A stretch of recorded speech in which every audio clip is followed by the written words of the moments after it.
All right, good evening, folks. Just give us a minute to get settled. James, my research assistant, is on as well. He'll monitor chat. If you guys have any comments or questions, please feel free to put them in there, and I'll try to address them if we have time. There's a lot to get through, as always. So with that, I'm going to kick things off. Welcome to tonight's installment, if you will, of our Generative AI, Demystifying AI CLE. This is part two. We did part one last week at this time. I'm going to ask you guys in a minute via a poll how many of you were with us last time. But before that, I will just give you guys a fresh reminder who I am. I'm a visiting lecturer at Maurer School of Law at IU, former practicing lawyer in-house, also a former chief strategy officer to a large law firm. But I've worked and advised all through the entire legal marketplace, from solos to public interest to legal aid, all the way up to some of the largest and most profitable firms around the world. I teach on the business of law, on the economics of law, and obviously technology in the law. So very much a practical, experiential professor. I try to bring the market as it is to my students every time I'm teaching. And yes, I'm an entrepreneur, built practices, built my own business. And I also write a newsletter that I encourage you guys to sign up for. I'll give you information on that. I do not spam you. I do not make a cent. It's all on the pragmatic and responsible use of generative AI. I just basically open the curtain on my learning journey as I continue to probe and learn and explore this space. With that, this is that newsletter. It's a great resource. I used to write it every day.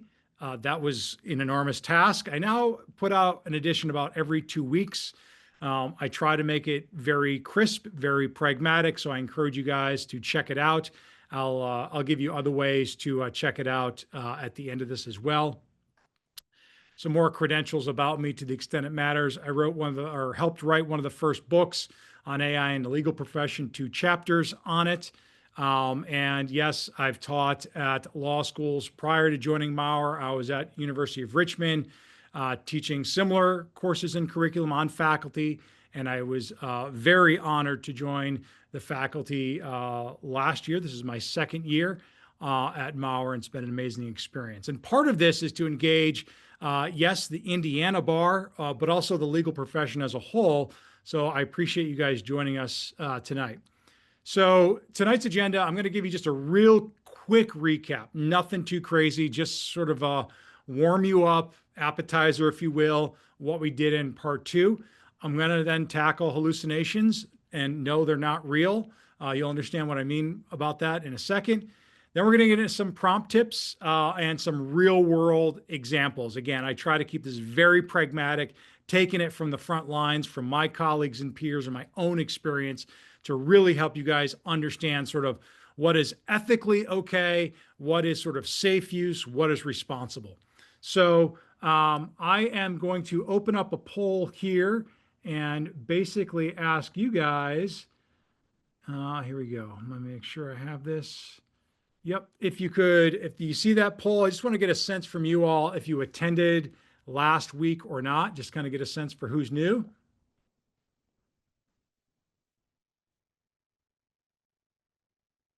It looks like we got a pretty mixed group, which is great. Welcome to the newcomers. And I will share those results so you guys see them. So it's about 60-40. Not bad, not bad. So I'll do a brief review. Again, even for those that were there last week, this will be a really good intro to this. And for those that are just joining, I've tried to set this up so that you can just catch right up with us. We will be sharing last week's on the law school's YouTube channel. And also the code for this CLE, James, again, my research assistant, will be getting that. I don't have it baked into the deck, but he'll be emailing you, each of you, so you get CLE credit if you want that. So stay tuned for details following up on this. Okay, let's move on and dig in. So, real quick recap, we are talking LLMs.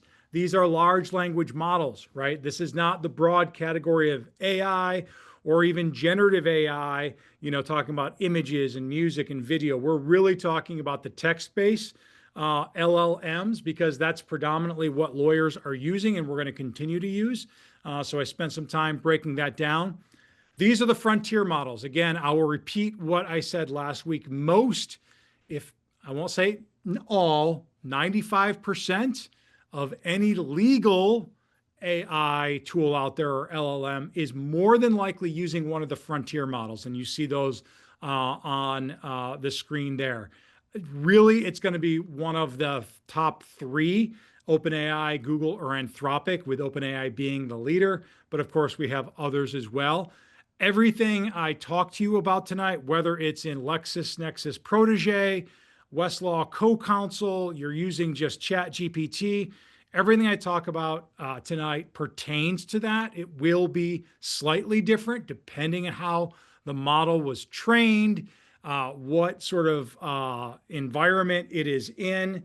Is it an enterprise? Is it just your subscription and all that?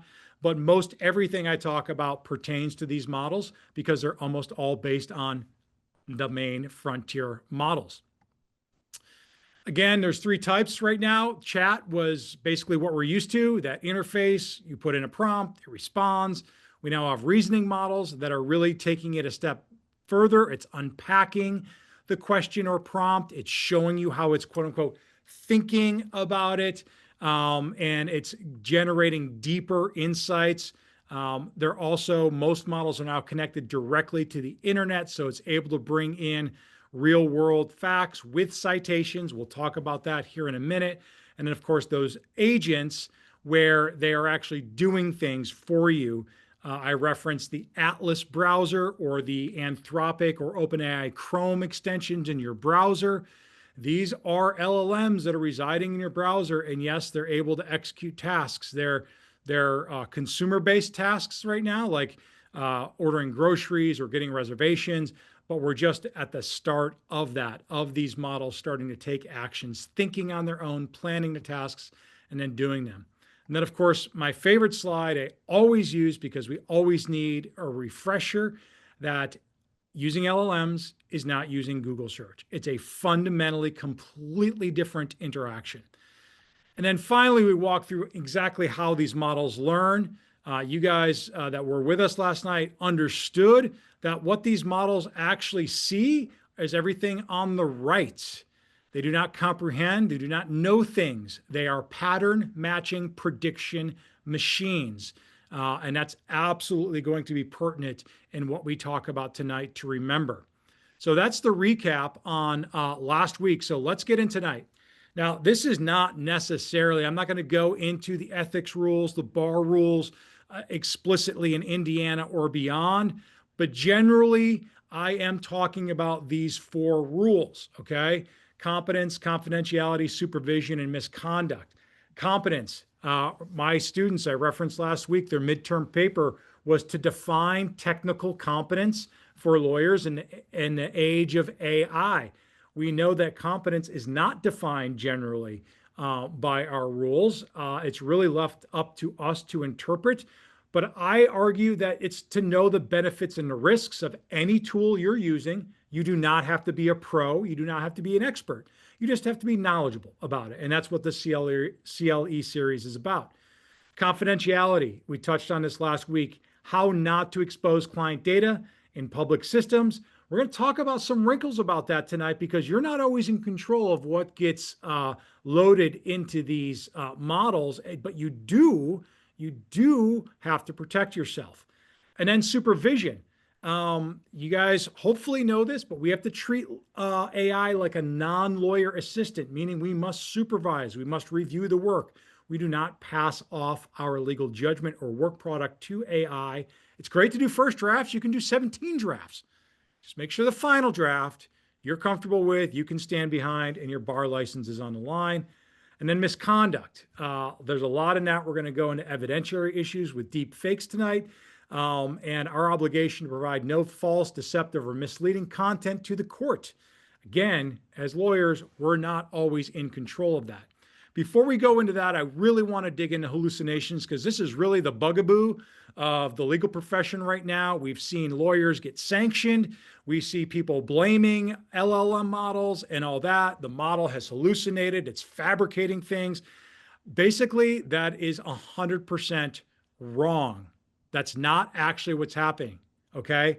Hallucinations are not real, they're just predictable. Basically, every interaction you're having with an LLM, the exact same process goes on.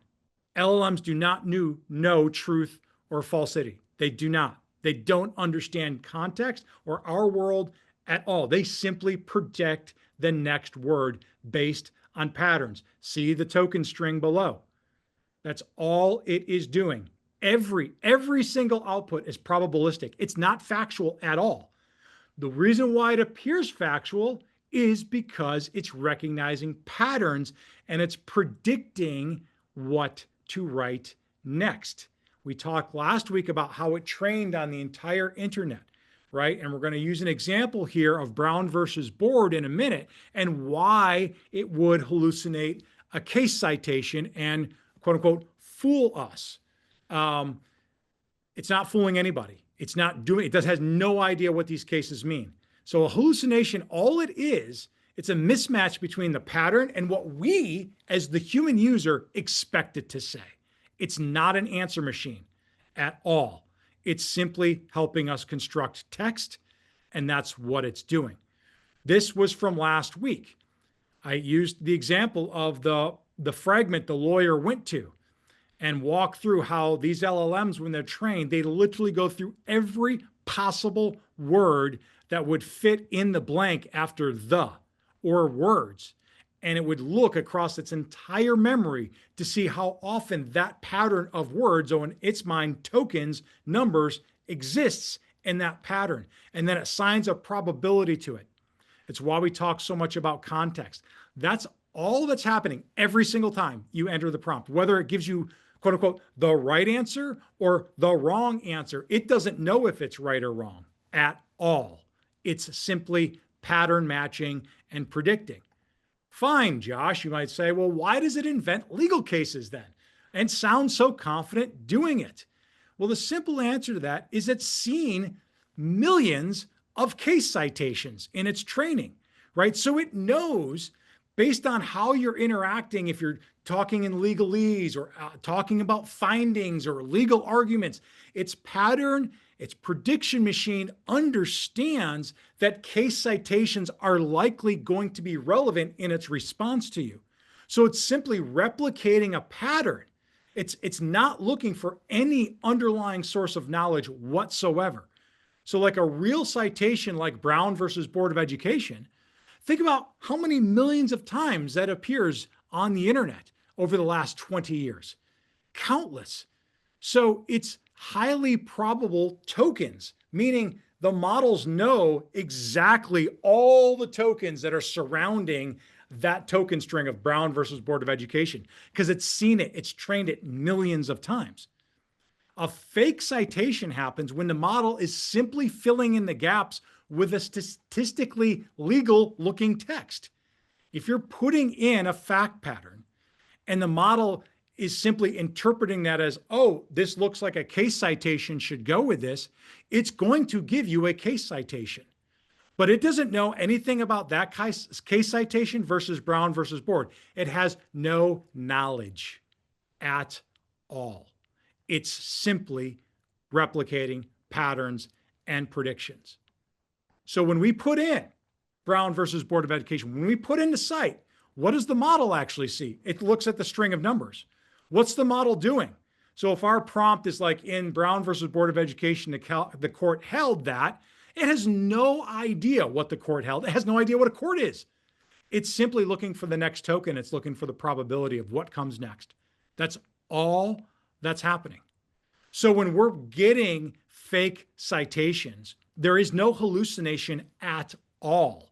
That suggests that there's a right answer and a wrong answer. In the human world, there's a right answer or wrong answer, but in the machine world, it's strings of tokens. in a certain pattern and a predictable pattern. And that's all that's happening. The point is, you can't rely on it for factual based analysis solely.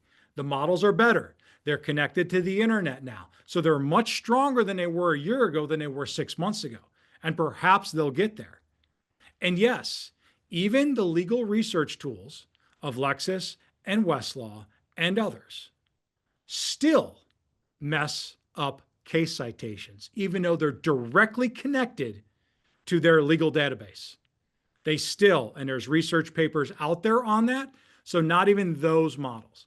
Okay. Now that does not mean they're useful. Again, I always say this. Tonight is going to be a very alarmist viewpoint. It's a realist one, but I'm going to be talking about a lot of the risks because I owe that to you. But there's still a lot of use in this. We just can't rely on it. Okay. So how do you get better, safer outputs? This is kind of a review of last week, but it's worth repeating. Provide context-rich prompts, right? Use these facts only, you can say in your prompt, right? Ask for sources and citations. List where you found this. Give me a real URL. You can ask it to sort of explain how you reached this. Unpack your reasoning. Unpack what led you to give me that case, whether it's a real one or a fake one, right? You can ask it. If you're unsure, tell me. I'm going to give you more examples of this in a second. And obviously cross-check your outputs. So here are some practical tips you can use in your prompting to help you mitigate these types of predictable, if you will, snafus. Really ask yourself, how do you basically red team or play devil's advocate with the model? Now, this is not time consumption. This is a quick follow-up prompt, right? You see some of these. And again, we will make these slides available to you. James will make sure that he emails these out because I know a lot of you asked about it last week, and I know there's a lot of good prompts in here for you, so we will share this with you. But step by step, again, the chain of thought. List the assumptions before you answer. You're telling the model this. List your assumptions before you answer. It helps that model sort of unpack what it might just shortcut and give you. Counterpositioning. I use this all the time. Argue the opposite. Give me a contrarian point of view. Give me an unconventional point of view. Give me what the strongest rebuttal to this would be. Often that's a tripwire for the output to check itself. And if there's anything that's fake or weak in there, the model will catch it. Most times. Again, it's not infallible. It will most times. You're just trying to harden your response and heighten your confidence in these models. Self-checking. I use this one all the time. I'll give you an example on the next page. Now critique your analysis for weaknesses or omissions. So I was working on an SEC research on crypto and tokenization of real-world assets. I was working with the model. You can sort of see, I didn't show you what it did above. There's this long sort of back and forth. And here is my prompt at the top. And I simply said, now critique your analysis for weaknesses or omissions. And you can see that it responded, my write-up glossed over some key nuance and leaned too much on secondary commentary without anchoring every claim and primary citable SEC materials. And then it went on to expose where it relied on secondary commentary. Later, I was able to say, okay, disregard all secondary commentary. I want primary resources and note for any points of fact or claims that you can't find a source for. The point is, you're interacting with these models. You're treating this as a research partner. You're treating this as an intern. You've got to go back and forth. They're not answer banks. They're not going to read your mind. So a simple prompt like this, now critique your analysis for weaknesses or omissions, can highlight things that most lawyers say, oh, it hallucinated. You're just simply saying, no, I'm hardening my research here. I'm chasing down empty claims and all that. A few other things you can do is limiting the scope and forcing depth. Oftentimes people put very, very broad prompts in and they don't understand that the more you focus your prompt, the deeper the analysis will get. Again, the LLMs only have so much context window, only so much memory per chat. Okay. So if it's a very broad prompt, it's going to consume lots of that memory, giving you a very broad response. You want it to focus. You want it to use its memory on the targeted topics you want to explore, right? So here's some examples, like spend no more than 2 sentences on background, because a lot of these LLMs like to give a lot of preamble, a lot of introductory language. You can say, just give me 2 sentences on that. The rest I want you to spend on analysis. Direct it, control it, dictate to the model exactly what you want. Another one is chunking. Do not answer yet. First, identify subtopics we need to cover. I use this one or variations of this all the time. I'll be talking about it. I used it to prep for tonight's CLE. I basically asked it to start working on a detailed annotated outline for this CLE. I could have said, I'm doing a CLE on blah, blah, blah. Can you write up, what I need to do? And it would, and it might be good, but it's going to be very surface level. It's not going to be very deep. So if I have it do an annotated outline first, and then I work section by section and section for deeper analysis, that's the way you really start getting productive with these models. And again, the more narrow you are, the less likely it is to go far afield and try to stitch something together that you don't recognize as being real or factual. And then grounding, verification, or transparency. So again, you can ask it to add footnotes or URLs. You can ask it to label any speculation or inference clearly. Like if you say, listen, if you're guessing at something, tell me. You may want it to guess because you're trying to like source an argument or craft a certain narrative, but you can say, tell me when you're guessing. Tell me when you're drawing a conclusion that's weak.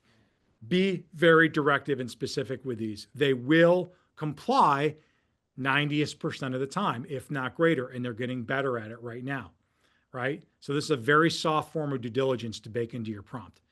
Now, one thing I do, again, these models, some are free, some are $20 a month. I have the pro versions to all of them, which is like $200 a month for OpenAI, and now Grok is $400. It's crazy. But if you have a $20 subscription to Gemini and a $20 subscription or your firm has one, or your organization, I'll use 2 models to test.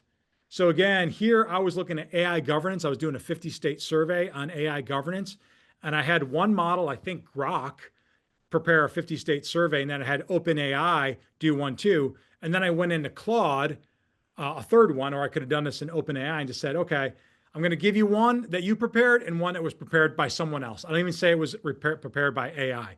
And I want you to know what any key differences between these 2 files, which one's more accurate and precise. And it will go and it'll actually compare. And you can see down here, coverage by state. I had an Excel file and a CSV file, and it basically told me the discrepancies. And this went on for a long time. It was going line by line, comparing and comparing. So it's a great way, again, to harden your research, to make sure that you're getting the best out of these models. So I use the two model test all the time. All right, I'm going to skip this next section, so bear with me as because these are more examples. I want to get to the real world examples in our time here, because that's really where this shines, or it's going to freak you out. It's going to do one of maybe both. So real world example number 1, clients using AI. Okay. So yeah, clients are using AI to create first drafts, to educate themselves. And I know everyone said, oh, well, clients have been doing that for years. They've been Googling and all that, and doctors have had to deal with WebMD and medical diagnosis. This is not that. This is a legal writing factory at everyone's fingertips, right? It's literally creating work product. Clients can educate themselves on anything they encounter in their daily life from a legal perspective. These models will respond. But just like you, if they're not exceptional prompters and they're not investing their valuable time like you are tonight, they don't know what a good prompt is. They're just going to prompt. And what the models come back, all the hype and zeitgeist out there in the market, they're going to believe the AI model, right? Because that's what the popular press is saying.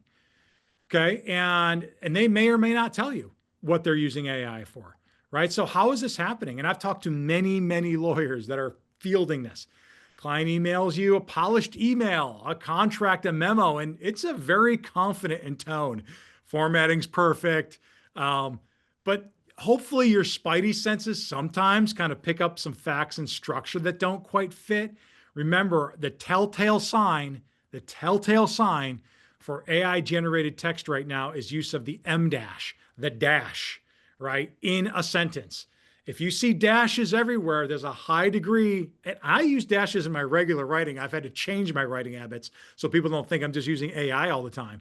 But these do use M dashes all the time. It is a tell. It's not the only tell.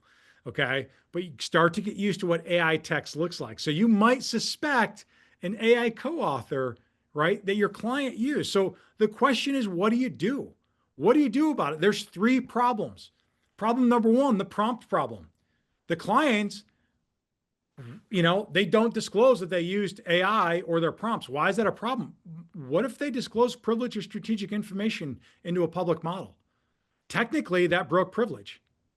Now, practically, does that have consequences? I don't think we're at that time and place yet, but ultimately it could. And technically, privilege might have been pierced and broken. Okay.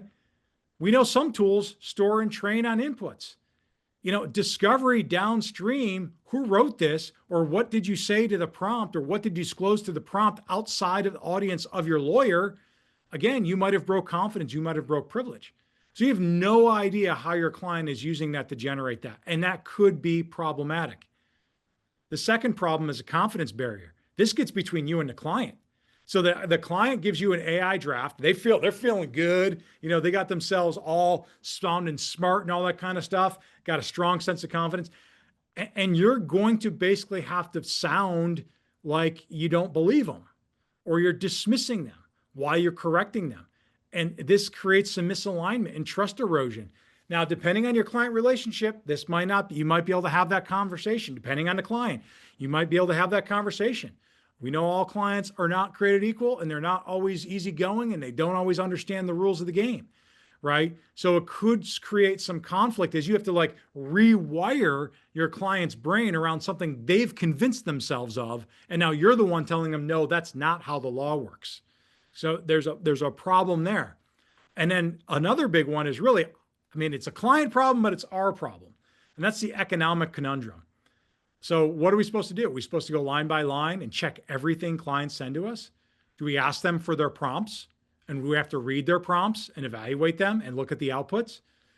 We got to educate the client that ChatGPT is not your lawyer. You can't treat it that way. It does create case citations. It's a prediction machine. It's not a judge. It's not a lawyer. And the whole thing about AI saves time for lawyers, yes, used properly, but in this case, it could add hours. And the question is, do you charge a client for that? There's a huge discussion on LinkedIn several weeks ago. I think 100 lawyers jumped into it. Do you charge or do you not charge? Very case dependent. And the fact that we're asking that and arguing it and debating at LinkedIn suggests this is happening more and more. So really, what can you do? This is my take on this. I think that depending on your practice, depending on your clients, you need to come up with a checklist. Either you run through mentally, maybe this is a form. This is not verbatim what I suggest, but you can use this in your own way. Ask, was AI in any way used, sorry, there's a typo, any way used to draft this? Or did you use AI in any way to prep for this meeting with me or to prepare these documents or these emails that you gave me? You got to identify your exposure to AI use. Should ask which tools was used because you guys know different tools have different privacy risks associated with them. You should at least know the tool. Do you have a copy of the prompts or can you give me the prompts just so I know them? Again, some of you might be like, I don't even want to ask that question because I don't want to know the answer. And if I don't ask, I've got plausible deniability. Fine, you do you. But I'm just saying this is a question you might want to consider asking. Was confidential or privileged information entered into the tool? They're not going to know that. That's why you're going to want to look at the prompts because there might be a possible waiver scenario. And asking the client, are you comfortable with us reviewing, revising, or redrafting this from a risk standpoint? Getting their consent to review whatever they've given you. And then finally, depending on how you play this, Do you understand that review of AI work may involve additional time and cost? Now, different lawyers are taking different tacks with this and different approaches. Again, depending on your practice, your comfort, your understanding of AI, you may want to lean into this or you may want to avoid this. Again, you do you. But I'm going to open up the second poll and I want to get a sense from you all. Here we go.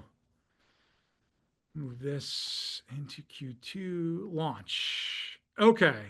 Do you ask clients if AI was used? I'd love to know your response. Oh, we got some yeses already. That's nice. Some no's. So some maybes. I didn't know. I was like, maybe case dependent, matter dependent, client dependent. Or maybe you have an intake process that kind of hints at this in some way. So we see no and maybe. And all I'm saying is that this trend of clients using, I'll share this with you, using AI to get smart, to draft stuff that you're going to see and that they're going to encourage you to use or rely on, it's a rising trend. It's not going away. So I do think we have to prepare for this in some way. Hopefully this has given you some ways to think about it. But it's going to continue to increase. All right, let me close this. Time check myself. All right, we're doing good. The second thing around ethical awareness and responsible use, and this one's going to be really freaky. It's going to freak you out. There's no other way to talk about it but to freak you out. I don't want it to dissuade you from using it, but I want you to use it responsibly. And it's something called prompt injections. Okay, and this happens with every model, and it can happen with every model. I've actually given you an example about it before. So what this is basically a way to trick the model into behaving a way that you don't know is happening. Okay? A direct prompt injection is you, the user, are directing it. And I'm going to show you that example in a second. The indirect is really troublesome because you, the user, don't know what's happening. And I'll go into why this is really cautious terrain. We have to be vigilant. So last week, I gave you the example where I asked the model, can you tell me how to make napalm? Okay, it refused as it should. Okay, why? Because of system prompts. System prompts, again, are those prompts you do not see as the user, but every prompt we put into any model is filtered through a system prompt. It's looking over what you're telling that model to do, and it's trying to figure out, is it behavior it's going to allow, or is it behavior it's prohibited, right? Is it going down a dark path that these models don't want to go down or help people go down? Or is it asking for information that the model shouldn't give? So here, the system prompt says for Claude, do not provide information that could be used to make chemical or biological or nuclear weapons. Well, napalm is a chemical weapon. It's a very simple one. So it refused, except it didn't, because I was able to get around it. Why? Because I did something called jailbreaking, which is a version of direct prompt injection. Me, the user, am using nothing but language, because that's all these LLMs operate on, to get around what the model says it shouldn't do. I still got it to tell me. Okay, now this is just another version of why you guys becoming really good prompters. This is a nefarious use, but everything I've been talking about is the power of prompting. You're persuading the model to give you a response that is useful to you. Okay, this is a malicious use, but everything else has been a positive. You can control these models. We have a lot of control over these models. Okay. This is not theory. This absolutely can happen. Text-based hacking. We're used to thinking hacking with coders. No, LLMs are all language. They're tokens. They take words, convert them to tokens and vectors, and look for patterns. That means we can hack just talking to them, as I did with that one where I had to tell me a pirate story and rounded back into having it tell me the actual ingredients of napalm. You basically hack it with language. Okay, so that's me doing it. That's you doing it. This is the scary part. Indirect injection. Now, there's a lot going on. I'm going to explain this. This is where a third party has done something and it's hiding something generally embedded inside documents. And because we know that LLMs read every word, even if you can't because you don't see it, it's in 1-point font, or it's in white text, or it's in regular text, but it's camouflaged in some way. I'm going to give you an example. That LLM may read that text and take that as a direct instruction to start behaving or doing things that you have no knowledge of at all. So what you're seeing here is research that we did in Gemini, okay, Google's entire workspace. That you can now connect Google, you can connect OpenAI, you can connect Claude directly to your Gmail, your Google Drive, and all that, your Google Calendar. So in this test, you get a calendar invite from someone and you accept it. But somewhere in that calendar invite, there's a prompt injection. Okay, there's a hidden instruction in that calendar invite. It can even be in the metadata that when you click on it, it will instruct that model, now Gemini, to do different things. It could erase all your calendars. It could make all your calendars say one thing happening at a different time. Or because you're connected to Google Home, it could literally lock you out of your house. Now, this was tested. This doesn't happen every time, but these models are not 100% impenetrable to these attacks. Yes, they're getting better. Okay. I'm going to give you an example, but the other thing I mentioned, camouflaging. So this is called the legal pawn injection.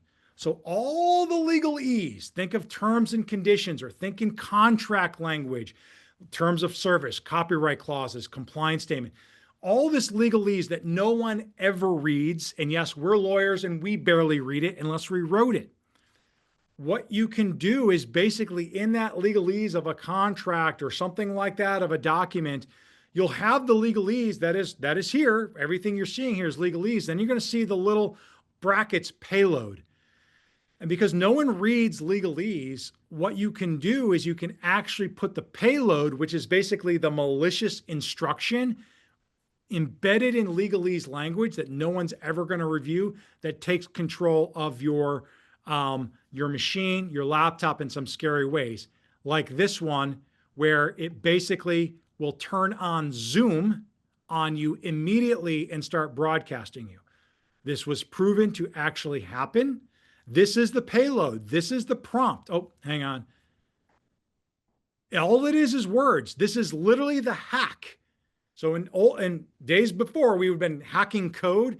This is the payload. So right after the legalese, this language appeared, okay, in a document in this language alone, controlled the model so that whenever the user typed thank you into Gemini, it would immediately open up Zoom to a particular Zoom session and begin broadcasting.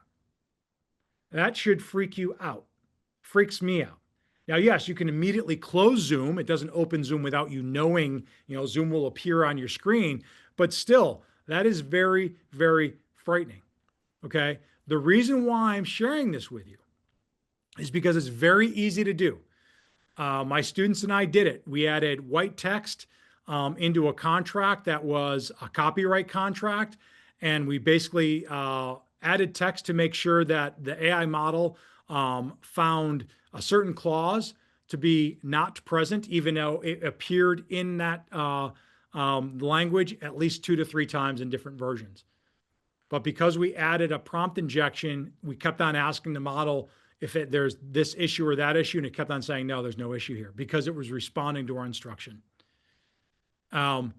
Scary stuff. Again, models are good at this, at detecting this, but it's not 100%. It's anywhere from 92% to 95%. The reason why I'm sharing it with you is not to dissuade you from using them. It's one, so you're educated and smart, and two, so you know what responsible use is. So if you have a vendor, if you're talking to someone in your firm or organization, you want to ask about this, right? How do you detect indirect prompt injection? If they don't know what indirect prompt injection is, or they blow you off like, oh, that's a warning sign, right? You want to prevent hidden manipulation. They should take that very seriously. You should ask, how do you sanitize or normalize uploaded text or documents, right? Is there anything? Now, we've This is white text is nothing new. We've been battling this in e-discovery for decades, right? And metadata and people hiding things like, okay, but this is a new frontier because this is text-based. You can definitely camouflage hacks in different ways that a lot of the filters aren't going to pick up right away. Can you scan for hidden or white text, and how are conflicting instructions handled? You really want to sort of address those. So just personal use, okay? Sanitize, know what you're connecting. Know what you're connecting, right? You can upload documents that you created and all that kind of stuff, or documents that you trust, or you can always convert things to plain text. If you know how to do that, if you don't know how to do that, just Google that. That removes a lot of metadata and things that you might see buried in font instructions and all that. Disable agent actions. This is really if you're using any of like the browser plugins or anything like that. You do not want to lose control of your browser. And yes, side note, malicious actors are creating web pages that mimic real web pages, like say the New York Times, the Economist, or research paper websites. And it's the same real good information in there, except they have hidden prompt injections all over it. So when your web browser and your little Google Gemini or Claude assistant clicks on that web page and you're looking at it and you ask something about it, it can take control of. Okay. You want to monitor AI for any outputs and obviously educate staff, educate your folks about it as much as you can. Be mindful. The models are all over it. They're getting better, but being mindful. All right. I want to move to real world example number 3, and this is AI in chambers. So a couple of weeks ago, we had the Senate Judiciary Committee basically call on the federal judiciary to formally regulate AI use. In Indiana, there is no formal regulation on this for judges as right now. That may change. It's state by state. That doesn't mean there aren't, Indiana has an AI committee that's working through this, that does provide guidance and training for judges and the bench and clerks and all that. But we're still in the wild, wild west. So what Senator Grassley was responding to is recently there were 2 federal cases where the judges' their orders included fake quotes, wrong parties, and non-existent evidence. This is coming from the bench. Now, when presented with this, the judge, unfortunately, both of them blamed the law clerk and intern on using generative AI. Again, we know we as lawyers have to supervise and review all output. So that wasn't really a fair or reasonable sort of passing on the blame there. And the orders they issued were quietly removed from the dockets. Okay. Now, this is happening. So judges are using it. I talked to many judges. They're using it during arguments. They're educating themselves. So they're using it on the bench for good purposes, right? There may be, certain chemical or a certain type of argument or a certain company or something like that. And they're going to use it to educate themselves on the bench. That's fine. But when they're using it in chambers to issue orders or memos and not being diligent about it, that's on them, but it also impacts you and it impacts your clients. So judicial AI use is here and it's not fully regulated anywhere right now. Different states, different rules. At the federal level, we don't have it yet. You hopefully all know this. It sounds ridiculous, but I had a Indiana Supreme Court judge, Andrew Block, in my class 2 weeks ago. And he backed this up. Like, just because it's from chambers doesn't mean it's accurate. And no, it's not because the law clerk or intern's fault. Right. So we can't take it for granted. Read, verify, preserve the docket and respond.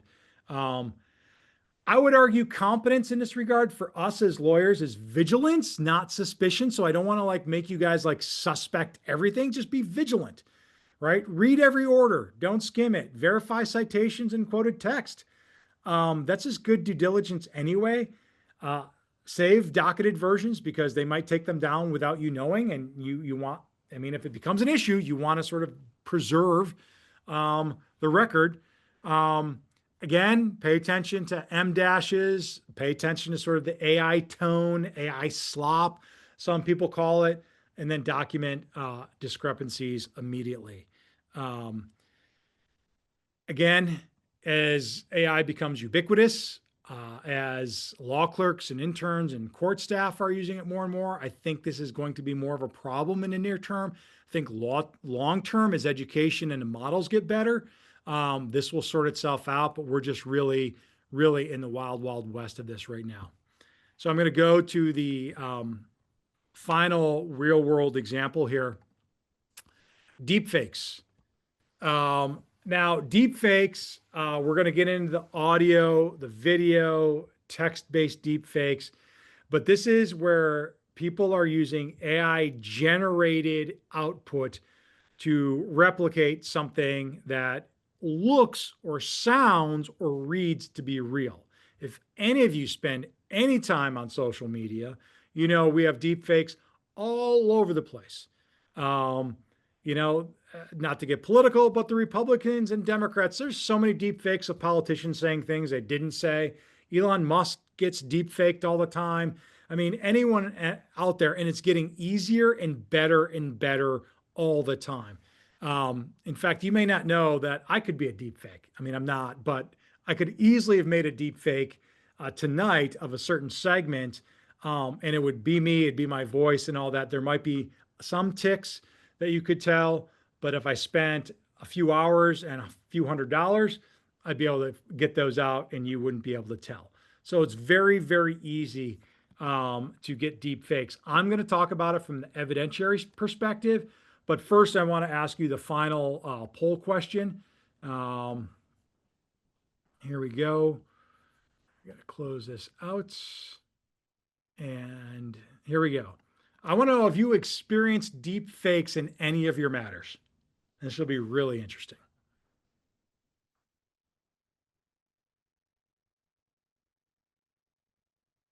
Okay. All right. I am going to share those. So if four of you said yes, 10 of you said no, which I'd ask, and I believe you, but I'd ask, how do you know? I mean, maybe it's the nature of your practice or whatever.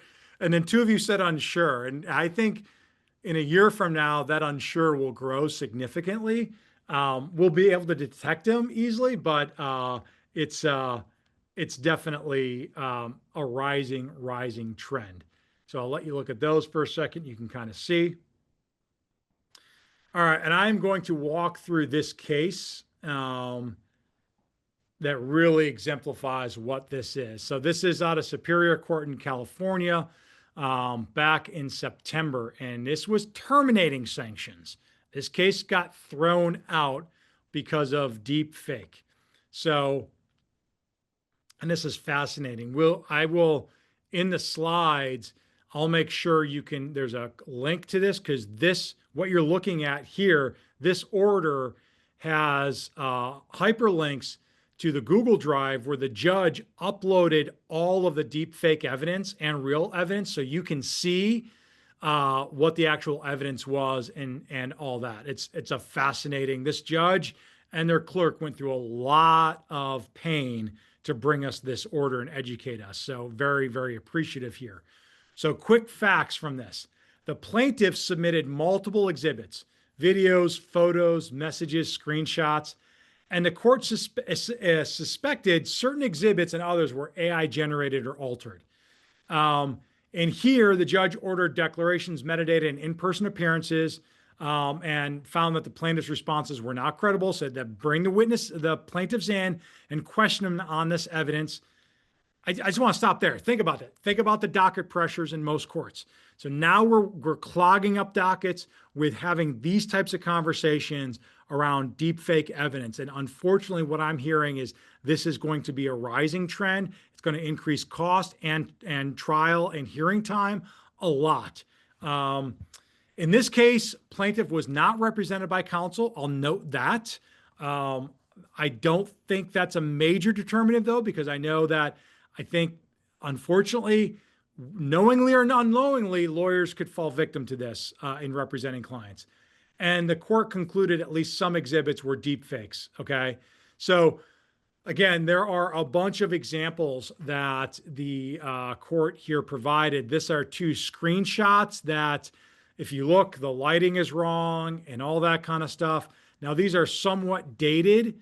Okay, so you can see this was supposedly taken April 8th, 2022, and the prior one was 2021. Those dates may be fabricated, but this case working its way through the dockets is easily the technology is 8 to 12 months behind, meaning it's easier to deep fake these videos and get the lighting right and get the shading right so it looks like the security officers actually standing on the front porch.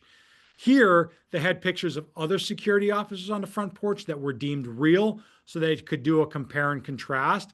But someone had their spidey sense in chambers and reviewing this and saw it and did a deep dive to it. And I don't think a lot of judges, A, are educated right now on sensing this stuff, and B, would have the time and resources to dig in deep. Think about some of the legal deserts where there may be 4 or 5 lawyers in that town and they each take turns on the bench for 3 years, right? And there's no law clerk or staff attorney, right? You think they're going to have the time or patience to go through this?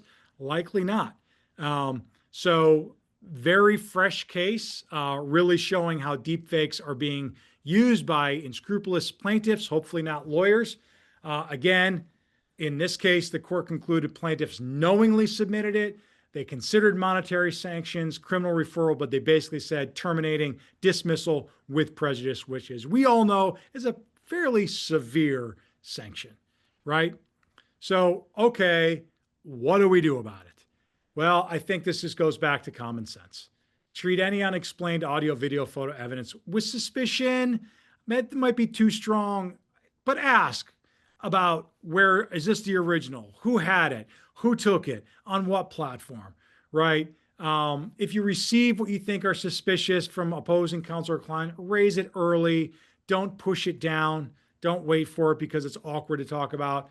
And obviously consider moving for an evidentiary testing or expert forensics, but that's time and money, and you may not be in a position to really accommodate any of that.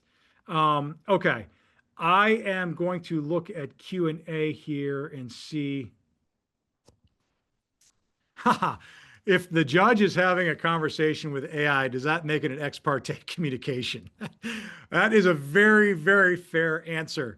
And I would welcome others to chime into that. That's a great, I would say it's a clever question, but I think it's an interesting question, definitely. So thank you for answering that or asking that. I'll have to look into it. I think at some point, by the way, some point it may be with that because it's really is I mean, right now you could say it's a database, it's a prediction machine, but, and I don't want to sound sci-fi here at all, folks. I'm trying to keep it real, but the reality is robotic AI, autonomous AI, agentic AI, the line between what these prediction models are now and what they are in 2 years from now, I don't think anyone can really predict where that is.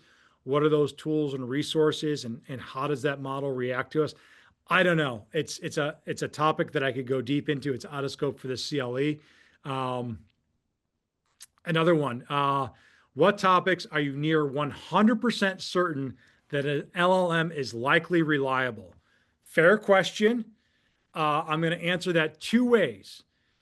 If the model gives you a source and you verify the source, then you can take it to the bank, but that's extra work. You've got to verify it. The second thing is you say reliable.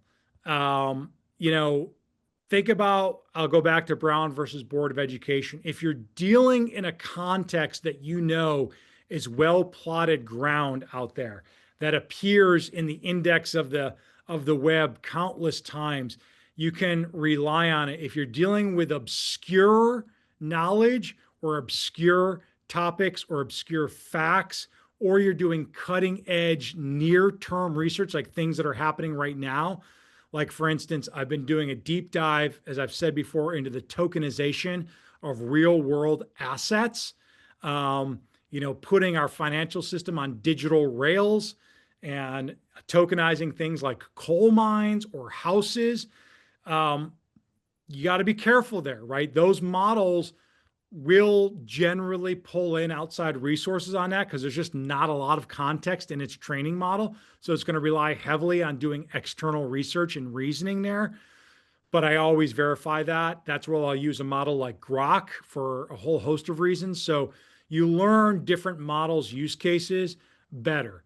Um, but again, as I've said, I use these models as thinking partners more as fact finders. And so I don't worry about reliability because I'm using them to challenge my thinking and extend my thinking. And I use that as the platform to jump off to do my own research, right? So that's how I use these models more than fact finders or fact generators. Great question on that. All right. I am going to look at my clock. I got 3 minutes left. So let me get to uh, newsletter. Again, I don't want to, this is not a commercial, but lots of lawyers. I'm up to almost 9,000 subscribers. It grows 400 in the last 4 weeks. I like to believe it's because it's useful content to people like you. You can see earnings, $0 up there. I don't sell anything. I don't sell ads. I don't sell your data. I don't spam you. It's literally to share this type of information to learn together. Connect with me on LinkedIn. You can find me. You can click through to my newsletter there. A follow-up, James, my research assistant, will make sure that everyone's attendance is recorded. We'll follow up with a link to these decks for both last week and this week, as well as the YouTube videos of this, as well as the session ID so you guys can get CLE credit. So with that, I really appreciate you all spending a Tuesday night with me. And please reach out and connect. Thank you very much.